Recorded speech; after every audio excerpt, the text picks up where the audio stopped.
سلام تماشابینان گرامی، خلاصه خبرهای مهم 22 مارت تاجیکستان و منطقه را از پایگاه خبری بامداد برایتان پیشکش میکنیم.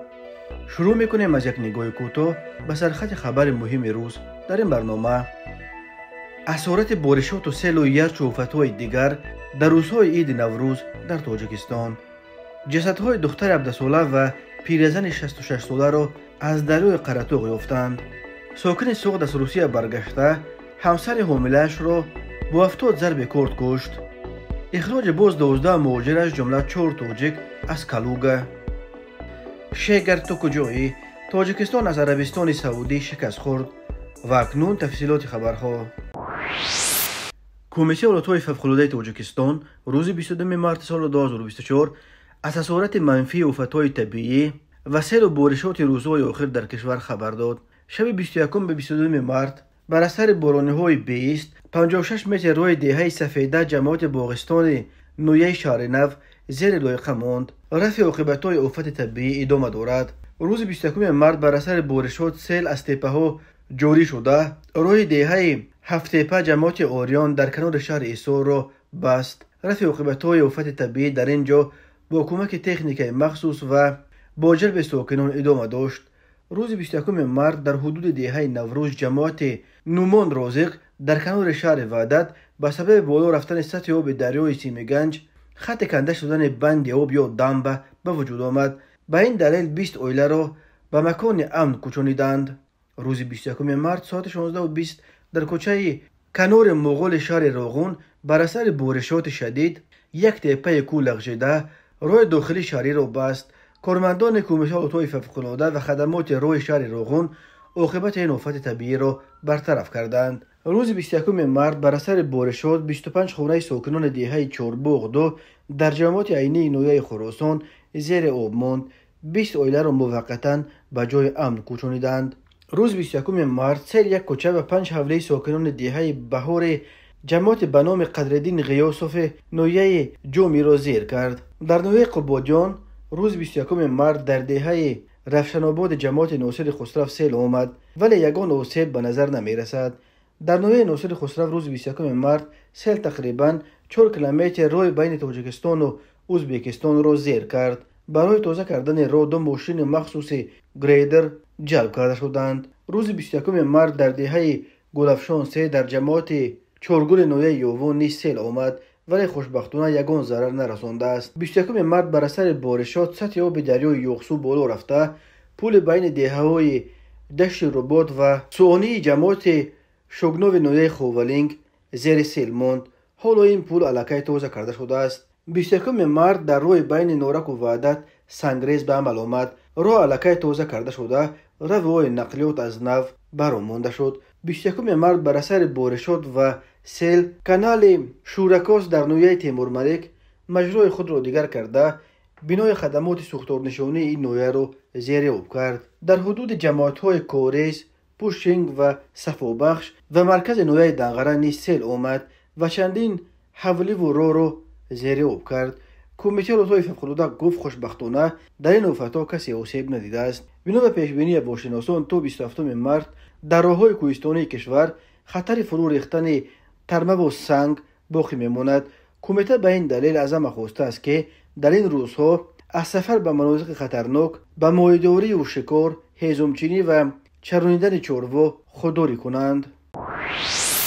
کمیسیون ولایت‌های فوق‌العاده تاجیکستان روز 22 مارت سال 2024 خبر داد که طی 2 روز اخیر در دریای قراتوغ در غرب کشور 2 نفر، یک دختر 17 ساله و یک زن سالخورده 66 ساله غرق شدند. بنا به اطلاع نشر شده صبح بر وقت 21 مارت سال 2024 تقریبا ساعت 04:30 یک دختر 17 ساله ساکن دهه قراتوغ جماعت قراتوغ در کنار شهر ترسونزاده به دلیل‌های نامعلوم خود را به دریا پرتافته غرق شده است. کارمندان شعبه‌های ولایت‌های فوق‌العاده شهر ترسونزاده و نویه همسایه شهر نو بلافاصله به جستجوی جسد پرداختند. جسد دختر جوانمرگ را خود همان روز 21 مارت از حدود نویه شهر نو پیدا کرده به مقامات حفظ حقوق سپاریدند. همین طور روز 21 مارت به شعبه ولایت‌های فوق‌العاده شهر ترسونزاده خبر رسید که روز 20 مارت تقریبا ساعت 12:30 یک زن 66 ساله دهه ابراهیم بازارف جماعت سه‌شنبه در کنار شهر ترسونزاده از خانه برآمده بی‌درک شده است.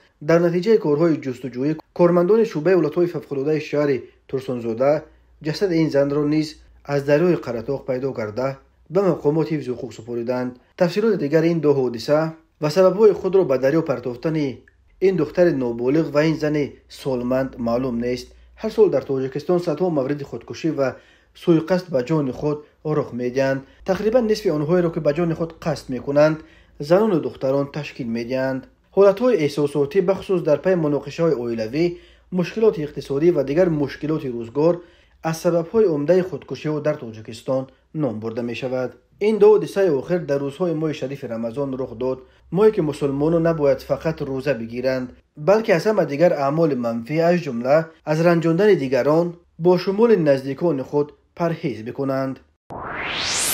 ریاست پرستادهای دادگاه ولایت کالوگای روسیه روز 22 مارس سال 2024 خبر داد که از این ولایت 11 شهروند کشورهای اسنگ از جمله 4 تاجیک و یک زن از کشور افریقایی نیگریا را اخراج کردند. گفته می شود اخیراً به پرستادهای کالوگا 12 قرار دادگاه درباره از این ولایت و از روسیه بیرون کردن شهروندان خارجی رسید. قلمرو کالوگا و روسیه را باید 5 شهروند ازبکستان، 4 شهروند تاجیکستان، 1 نفری از قزاقستان و آذربایجان و 1 زن از نیگریا ترک می‌کردند. این شخصان در قلمرو ولایت غیر قانونی به سر می‌بردند یا کار می‌کردند. تا زمان اخراجشان آنها را در بازداشتگاه مخصوص نگاه داشته بودند. پرستاو و بعد تهیه همه حجت‌های لازمی این 12 مهاجر غیر قانونی را تا خط مرز در فرودگاه شهر مسکو برده رساندند.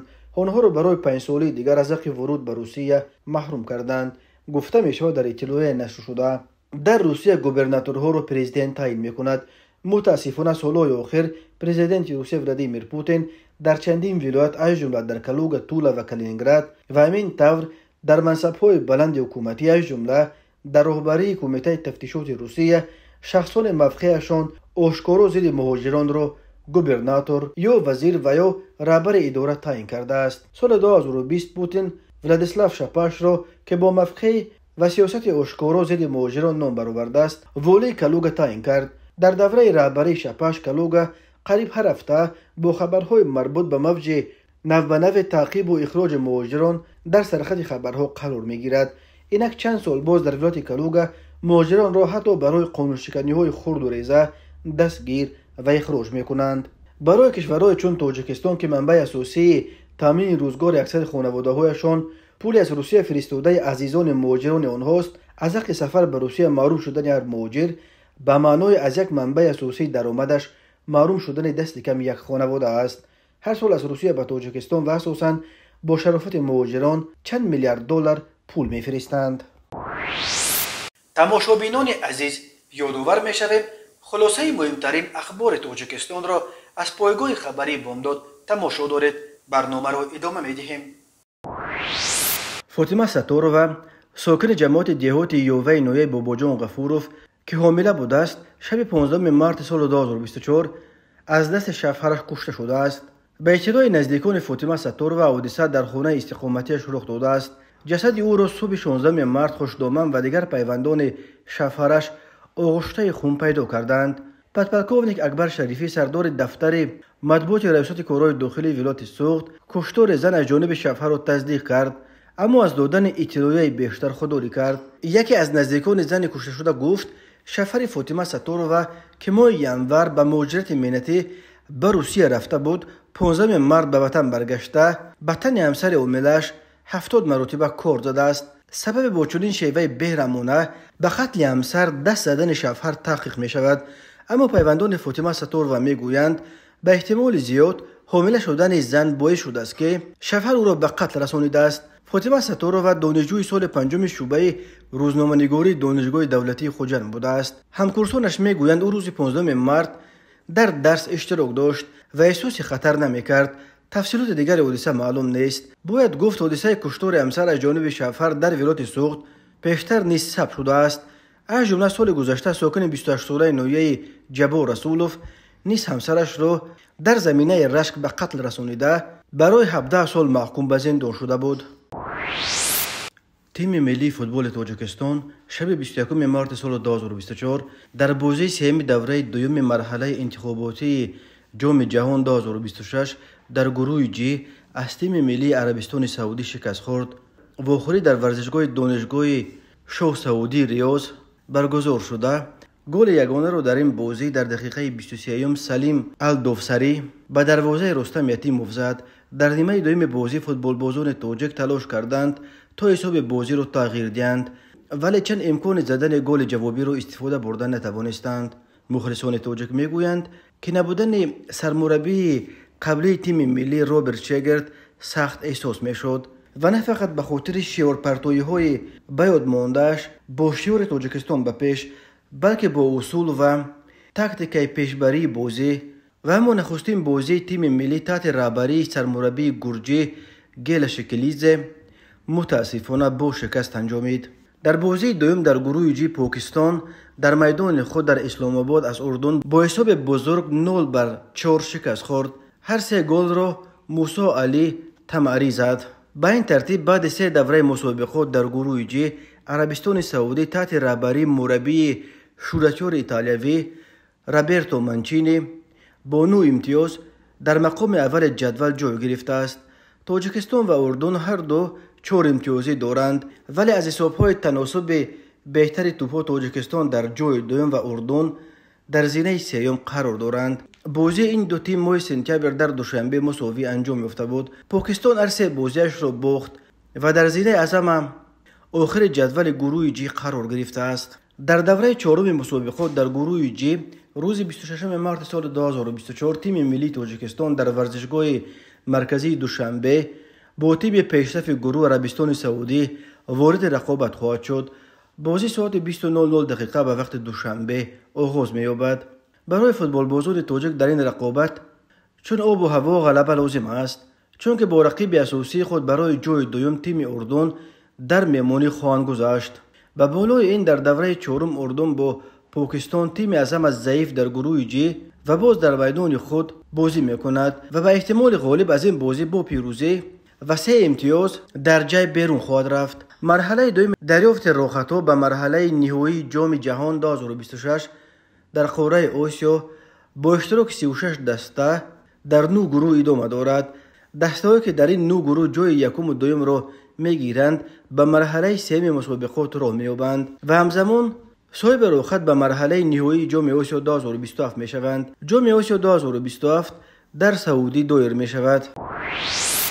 رئیس کارهای داخلی ولایت ختلان روز 20 مارس سال 2024 از بازداشت 5 نفر برای فالبینی و سیر و جادو خبر داد و گفت با وجود تاکیدهای همیشگی و تاثیررسانی‌های حقوقی نفرانی که خود را فالبین و جنبرار و مشکل کشا تراشیده مردم فریبی را برای خیش یک وسیله روزگارگذرانی قرار دادند، به این کردار مردم فریبانه‌شان ادامه داده ایستادند.